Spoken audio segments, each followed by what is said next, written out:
মধ্যপ্রাচ্যের আকাশে যখন ড্রোনের গুঞ্জন, তখন হাজার কিলোমিটার দূরের ইসলামাবাদেও কূটনৈতিক অ্যালার্ম বেজে উঠেছে। ইরান ইসরায়েল সংঘাতে নতুন করে জড়িয়ে পড়তে পারে পাকিস্তান, এমন আশঙ্কা তৈরি হয়েছে একটি প্রতিরক্ষা চুক্তিকে ঘিরে। সৌদি আরবে ইরানের একটি আত্মঘাতী ড্রোন হামলার পর প্রশ্ন উঠেছে, 2025 সালের সেপ্টেম্বরে স্বাক্ষরিত কৌশলগত পারস্পরিক প্রতিরক্ষা চুক্তি কি এবার পাকিস্তানকে সরাসরি যুদ্ধে টেনে আনবে? ওই চুক্তিতে বলা হয়েছে, এক দেশের ওপর আক্রমণ হলে তা অন্য দেশের ওপর আক্রমণ হিসেবে গণ্য হবে। এই চুক্তি, যার নাম স্ট্র্যাটেজিক মিউচুয়াল ডিফেন্স এগ্রিমেন্ট বা SMDA, সৌদি আরব ও পাকিস্তানের মধ্যে সামরিক সহযোগিতাকে নতুন উচ্চতায় নিয়ে গেছে। তবে সবচেয়ে বিতর্কিত বিষয়টি হল, চুক্তির আওতায় পাকিস্তান কি সৌদি আরবকে তার পারমাণবিক সুরক্ষা বলয়ের অন্তর্ভুক্ত করেছে? পাকিস্তানের পররাষ্ট্রমন্ত্রী ইশাক দার সম্প্রতি ইরানের পররাষ্ট্রমন্ত্রীর সঙ্গে আলোচনায় এই প্রতিরক্ষা চুক্তির প্রসঙ্গ তুলেছেন। আন্তর্জাতিক সংবাদ মাধ্যম ফিনান্সিয়াল টাইমসে ইশাক দার স্পষ্ট করে বলেছেন যে সৌদি আরবের বিরুদ্ধে আক্রমণ হলে পাকিস্তান নীরব থাকবে না। যদিও তিনি সরাসরি যুদ্ধ ঘোষণার কথা বলেননি, তবুও তার বক্তব্যকে অনেকেই সতর্ক বার্তা হিসেবে দেখেছেন।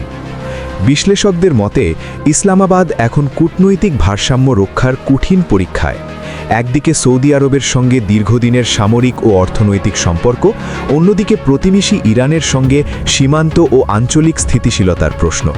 সরাসরি যুদ্ধে জড়িয়ে পড়া পাকিস্তানের জন্য রাজনৈতিক ও অর্থনৈতিক ঝুঁকি বাড়াতে পারে।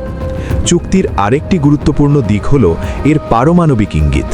পাকিস্তান একটি ঘোষিত পারমাণবিক শক্তিধর দেশ। যদি সত্যিই তারা সৌদি আরবকে নিউক্লিয়ার আমব্রেলা দেয়, তবে তা হবে আন্তর্জাতিক পরমাণু নীতিতে এক বড় নজির। কারণ সৌদি আরব পারমাণবিক অস্ত্রবিহীন রাষ্ট্র এবং পারমাণবিক অস্ত্র বিস্তার রোধ চুক্তির কাঠামোর বাইরে এই ধরনের নিরাপত্তা নিশ্চয়তা আন্তর্জাতিক মহলে প্রশ্ন তুলতে পারে। আন্তর্জাতিক প্রচারাভিযান সংস্থা ICAN একটি প্রতিবেদনে সতর্ক করেছে, এই চুক্তি এক্সটেন্ডেড ডিটারেন্সের নতুন দৃষ্টান্ত স্থাপন করতে পারে। লন্ডন ভিত্তিক চ্যাথাম হাউসের বিশ্লেষকরাও বলেছেন, এতে পারমাণবিক নীতির বিদ্যমান কাঠামো চ্যালেঞ্জের মুখে পড়তে পারে। যদিও চুক্তিতে সরাসরি পারমাণবিক অস্ত্রের উল্লেখ নেই। 2025 সালের সেপ্টেম্বরে ইসরায়েল কাতারের দোহায় বিমান হামলা চালানোর পর উপসাগরীয় অঞ্চলে নিরাপত্তা নিয়ে নতুন করে উদ্বেগ তৈরি হয়। তখন থেকেই রিয়াদ বিকল্প নিরাপত্তা অংশীদার খোঁজার চেষ্টা শুরু করে বলে মনে করা হচ্ছে। সেই প্রেক্ষাপটেই পাকিস্তানের সঙ্গে এই চুক্তি। তবে বেশিরভাগ বিশ্লেষকের ধারণা, পাকিস্তান তাৎক্ষণিকভাবে যুদ্ধে জড়াবে না, বরং কূটনৈতিক সমর্থন ও সামরিক প্রস্তুতির ইঙ্গিত দিয়ে সৌদি আরবের পাশে থাকার বার্তা দেবে। প্রশ্ন একটাই, পাকিস্তান কি কাগজে চুক্তিকে বাস্তবের যুদ্ধে রূপ দেবে, নাকি কূটনৈতিক চাপ সৃষ্টি করেই নিজেদের অবস্থান শক্ত রাখবে? মধ্যপ্রাচ্যের অস্থির মানচিত্রে এই সিদ্ধান্তই নির্ধারণ করতে পারে সংঘাতের পরবর্তী অধ্যায়।